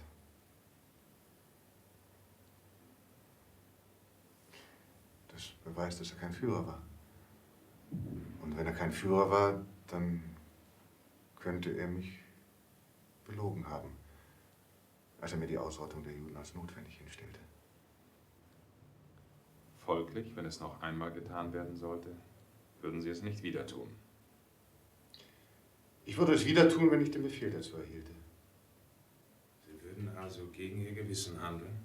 Wider Ihre bessere Einsicht? Entschuldigen Sie, aber ich glaube, Sie verstehen meinen Standpunkt nicht. Also ich glaube, das ist doch völlig unwesentlich. Meine Pflicht ist es, zu gehorchen. Aber doch nicht derart entsetzlichen Befehlen. Frauen, Kinder. Wie konnten Sie so etwas nur tun? Sie haben also dabei gar nichts empfunden. Man hat mir diese Frage immer wieder vorgelegt. Und was antworten Sie da gewöhnlich? Es ist schwer zu erklären. Am Anfang hatte ich natürlich ein peinliches Gefühl. Aber mit der Zeit habe ich dann jede Empfindung verloren. Ich glaube, das war nötig, sonst hätte ich nicht weitermachen können. Sie müssen begreifen, ich dachte an die Juden in Einheiten und nicht als an menschliche Wesen. Ich konzentrierte mich auf die technische Seite meiner Aufgabe, etwa wie ein Flieger, der seine Bomben auf eine Stadt abwirft. Ein Flieger hat nie ein ganzes Volk vernichtet. Er würde es tun, wenn es möglich wäre und man ihm den Befehl gäbe. Sie empfinden also keinerlei Gewissensbisse? Ich brauche keine Gewissensbisse zu haben. Die Ausrottung der Juden war vielleicht ein Irrtum, aber nicht ich habe sie befohlen. Das meine ich jetzt nicht. Haben Sie seit Ihrer Verhaftung nie an die unzähligen Menschen gedacht, die Sie in den Tod geschickt haben? Ja, manchmal. Und was fühlen Sie da? Ich empfinde nichts Besonderes.